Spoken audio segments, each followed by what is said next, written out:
A beautiful green, yellow, and orange bird once filled the skies of the United States, but in just a short time, it mysteriously disappeared. This is the Extinct Files, the complete story of the Carolina parakeet, how it lived, died, and the mystery that still surrounds this bird.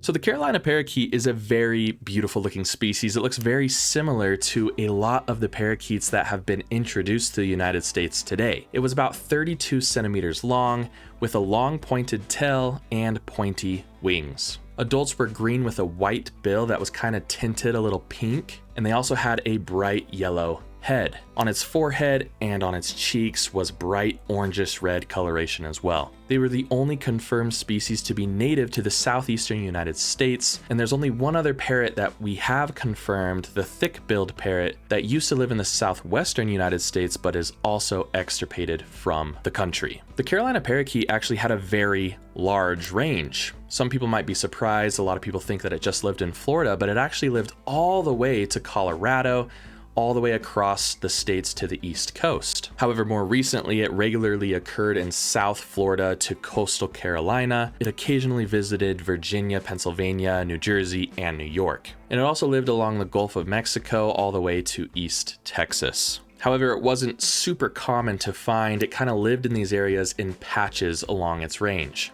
At times, it was observed in the hundreds or the thousands, especially in the Midwestern United States. It was not thought to be migratory. It didn't really have any need to migrate. It had food available everywhere, which we'll get into in a little bit, but it was a unique parrot species because it knew how to withstand the cold. Something also very interesting is that there's no records of this bird living in Mexico or Canada that we can substantiate, but there is evidence from an archaeological site from 1100 AD where they found Carolina parakeet bones in the area. This is likely due to trade, maybe of live birds or just dead birds as well, but the bird very well could have lived in these areas. We're just not exactly certain. Funnily enough, the bird was also released in Germany for a time, so there was exotic parrots living in Germany from the United States, but unfortunately these populations also died off. Over time, their range began to shrink, and we'll talk about the factors that led to this, but by the 1850s, they were almost entirely restricted to Florida. The Carolina parakeet primarily lived in very thick, swampy habitat. Some of you may be fans of the ivory-billed woodpecker. They lived in very similar areas. In the south, they lived in thick cypress swamps, and in the north, they lived in sycamore woodlands. At times, they would also gather around something called salt licks, which are basically saline springs of mineral deposits, and they would arrive in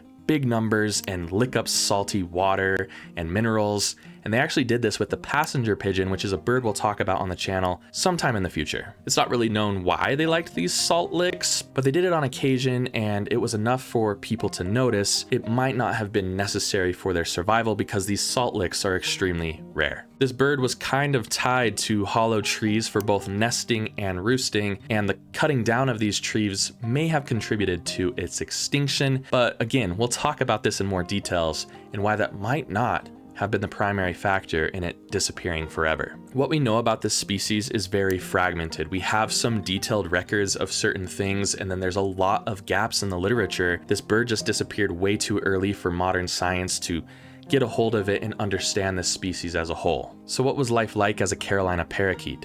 They were highly social and noisy birds. If you've ever been to Southern California or Florida or even Texas, some of those introduced species are extremely loud. They screech and they squawk and they gather in large numbers. This bird was not an exception to that. They're very vocal and noisy, and they also create a whole bunch of unpleasant sounds, at least to humans, that can be heard from a very long way away. Captive birds weren't able to speak like other parrot species, but they were extremely intelligent, and sometimes they could be trained to do certain tasks that normal animals would not necessarily be able to do. They're also very social birds. They would gather in large groups for feeding, for roosting, and for nesting, and that might have contributed to their demise. In flight, they look like most parrot species. If you ever see like a mourning dove flying or slicing through the air, or even a falcon, parrots fly very similar to these birds. In fact, old ornithologists would actually compare their flight patterns to that of the passenger pigeon. This allowed them to dart through dense forests. Again, they lived in very dense cypress swamps, and they could turn really quickly and dart around. They were very versatile flyers. When predators would approach, they would actually mob into giant flocks to confuse hawks and falcons. There's actually not a lot of data, again, on their nesting behavior. We only have 15 records that are substantiated and a lot of generalized information to go along with that. We do know, however, that most evidence points to them nesting from May to April, and they most likely used hollow trees, although there are reports from hunters and people in the area saying that the bird would build stick nests. We just don't have substantiated evidence to support that. Their clutch size was about 2 to 3 eggs, but they could get all the way up to 6 eggs, putting that right in the middle of other parrot species in their family. They primarily ate seeds or fruits and would occasionally go after insects as well. And then I mentioned earlier, they did ingest saline water at salt licks. We don't exactly know why that was the case, but they did do it. And again, they fed in social groups. They would actually eat by grabbing fruit with their beaks and then moving it to their feet and using their feet and beak to pull the food apart. They actually had a generalized diet, which this will be important later on when we discuss why they disappeared. Again, they could eat a variety of different seeds, grains, fruits. They weren't tied to one specific plant or tree. I also mentioned this before, but they had a tolerance to the cold compared to other parrot species. Most parrots like to live in very temperate areas, but the Carolina parakeet could be found in below freezing temperatures. This is probably because they roosted in natural cavities, and they would roost as groups, which helped them to conserve each other's heat and survive the winter. Another fun fact about the Carolina parakeet is that it was likely poisonous due to their diet of toxic cocklebur seeds, and they use this as a natural defense mechanism. In fact, John James Audubon, one of the ornithologists in history, observed that cats that went after the Carolina parakeet actually died shortly thereafter due to the toxic nature of these birds. We also know that at times, especially in the 1800s, they came into conflict quite frequently with humans. To a certain degree, they were seen as pests and crop eaters, but we'll talk about why that might not have been a big factor in them disappearing. During the 1800s, they were also shot quite frequently, and a lot of times they were actually shot by ornithologists in the name of science, and their eggs were also collected by collectors as well. So a lot of these big collections that museums have actually contributed to the extinction of a lot of birds. And then they were also captured for the pet trade. Europe specifically really liked these exotic birds from the Americas, so that a lot of them were captured and shipped over to European countries to be traded in live markets. And we know with the arrival of Europeans that they like to cut down a lot of trees, and most of the time not in a sustainable manner. The interesting thing about this is that before Florida's old growth forests on the east side were cut down, the Carolina parakeet was probably already on its way out the door. Deforestation may not have played a big role in their extinction. There's also a little bit of just anecdotal evidence that sometimes when one of the birds was shot, others would return to try to check on that bird, which led to more of them being shot, but that might be circumstantial evidence and it hasn't been verified. So what happens to the Carolina parakeet? We know that their population begins to crash in the 1800s. By the 1850s, there's only a few isolated populations remaining, mostly in Florida and lower Mississippi. What's really interesting is that most of the specimens that we have in museums come from Florida, meaning that a lot of these birds concentrated in that area as a last stronghold. Audubon, for example, said that our parakeets are very rapidly diminishing in number, and in some districts where 25 years ago they were plentiful, scarcely any are now to be seen. At that period, they could be procured as far up the tributary waters of the Ohio as the Great Kenhawa, the Scioto, the heads of the Miami, the mouth of the Manomee at its junction with Lake Erie,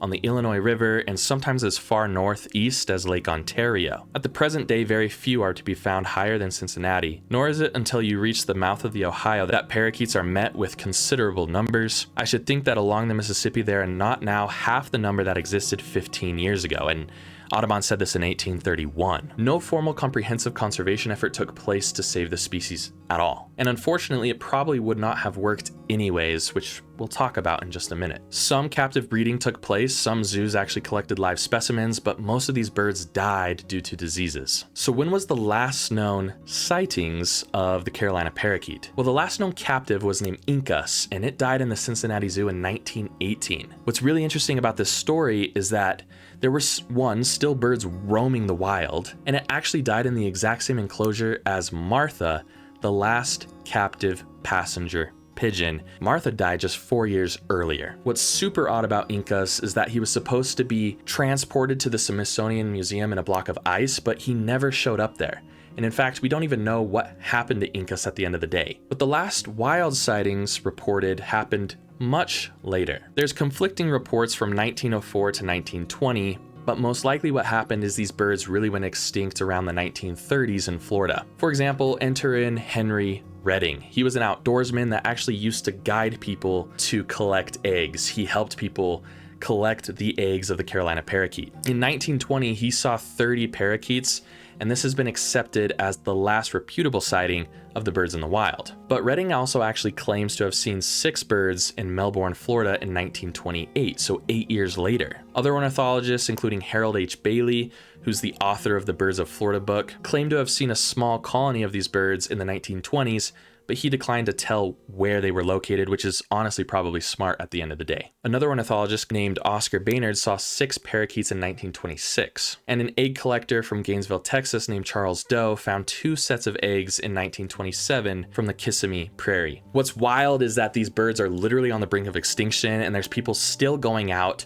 and collecting eggs. Humans were extremely selfish back then, we still are now, but my goodness, nobody had the decency to not go and just destroy these birds further. Interviews from people alive during the 1920s, especially as kids, recall seeing Carolina parakeets on a regular basis, so we know that they probably persisted at least into the 1920s. But one man in particular stands out amongst the final sightings. His name is George Mellenfee, and he was a student ornithologist who worked with wild turkeys during this time period. In 1934 and 1935 specifically, while he was out surveying wild turkeys in the area, he claimed to have not only seen Carolina parakeets multiple times, but also the ivory-billed woodpecker. The National Audubon Society brought in 2 other observers to the area in 1935 through 1938 to try and protect the area and see if they could also find the Carolina parakeet. Additional sightings of the ivory-billed woodpecker and Carolina parakeets came about during this time period, but the other 2 scientists never really got great looks at the birds. Mellenfee, on the other hand, overall had 33 sightings of ivory-billed woodpeckers in 1934 and 1935, and these were eventually confirmed. This isn't just hearsay. He saw these, and other people also had reputable observations of the ivory-billed woodpecker as well, which we know went extinct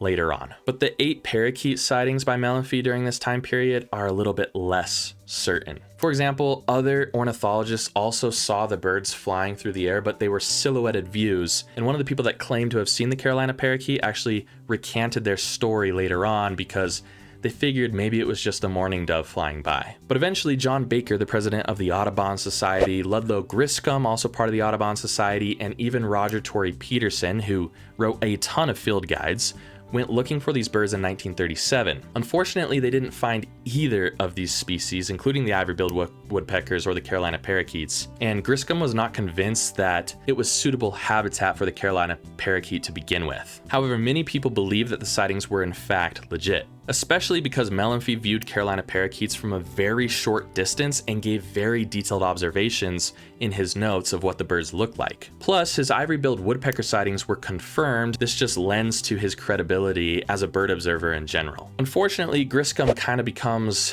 one of the villains of this story. He was so certain that the Carolina parakeet couldn't exist in that region that he actually wrote up a report saying that no way these birds were in the area. And because of Griscom's report and the respect that he carried during this time period, they stopped protecting the area where the last Carolina parakeets could have been living. And honestly, that's ridiculous. That just seems like such a big ego to carry about and just totally throw all possibilities out the window when so many people came forward saying that they saw the Carolina parakeet, including after Griscom's report. The last sighting in the area was in 1938 by one of the wardens named Warren Shokes, and he wrote, "The adults were just like the birds in the picture, yellow heads, green bodies.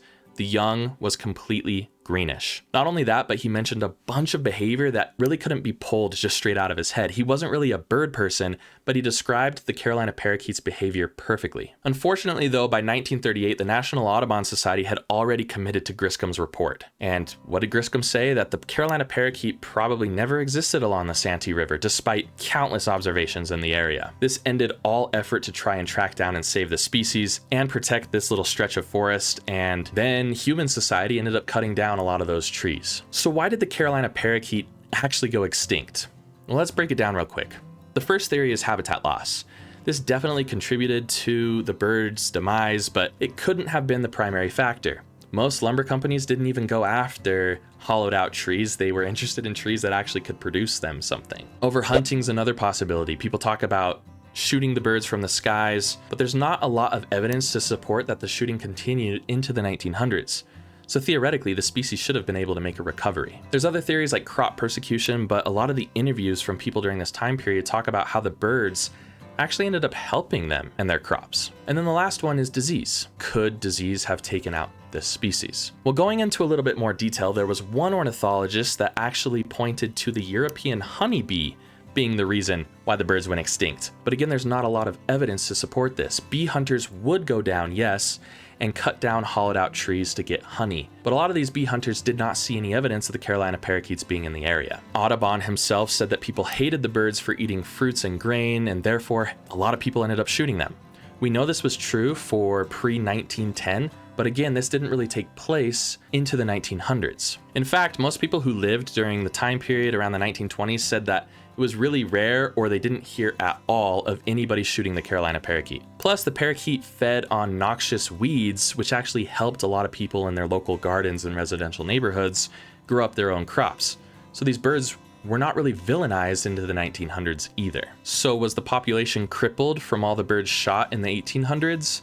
And did this lead them to being susceptible to extinction later on? Another factor is the pet trade. We know that a lot of these birds were captured and sent to Europe, but again, this did not continue into the 1900s. Another possibility is they ran out of food, but we talked about how this species is a generalist. They were able to live in very cold climates and very warm climates. They had a lot of options to eat from. There were seeds, there was grains, there was fruit, and they could even go after insects, so the likelihood of them starving to death is very low. Destruction of habitat, going back to that, is also countered by the fact that there were plenty of ivory-billed woodpeckers and pileated woodpeckers in the area that would have hollowed out trees for the Carolina parakeet to utilize. So even if trees were getting torn down by the lumber industry and the destruction of habitat was ramping up, these birds still would have had areas that they could have nested in. So what was the reason? Obviously nothing so far seems likely. Was it a combination of all of these things? Or was it something a little bit more sinister? Let's go back to the disease real quick. I mentioned before that captive birds would often fall to diseases, and that's why it was so hard for them to be captive bred. We know that pseudocines, which is the family or the group of birds that Carolina parakeets fall into, we know that they're very susceptible to diseases, especially to diseases that they've never encountered before. Also, let's bring in the fact that Carolina parakeets were highly social. They roosted in very large groups tucked very closely together. If one of them got a disease, it was spread extremely rapidly. And then one last piece of evidence that I want to bring into this case of why the Carolina parakeet went extinct and why did it drop so rapidly is that these birds sometimes lived in very close proximity to humans. There is evidence that they roosted in barns on occasion and close to human structures. And what else lives near human structures? Domestic animals. Domestic birds are typically the first to come down with something like the avian flu, and sometimes that can be transmitted to wild birds. These Carolina parakeets would sometimes feed on the ground in close proximity to some of these domestic animals, and this could have made it very easy for the disease to pass from the domestic birds or animals to the Carolina parakeets. This would have been diseases that they had probably never experienced before, and this quickly spread across the whole population over just a few decades. They would get the disease and then return to their friends to roost and pass the disease amongst dozens of parakeets at once. And in this, we find our main factor for their extinction. All the other factors certainly played a role in the decline of the Carolina parakeet, but nothing could drop the population so quickly as the spread of unknown diseases. This was likely the primary reason for their quick and rapid end. So what did this teach conservationists during the time period? We know that the bird went extinct in the early 1900s, 1920s, 1930s. Unfortunately, they learned very little. In fact, we lost so many more species in very similar habitats, including the ivory-billed woodpecker, just shortly thereafter. It wasn't until decades later that they started to focus on trying to save some of these birds. Not long after the Carolina parakeet went extinct, the thick-billed parrot also was extirpated from the United States. It's still alive. Its population just has been severely reduced and it still survives in Mexico. A question I get quite often when I talk about the Carolina parakeet is there an option for de-extinction? That's something that constantly comes up.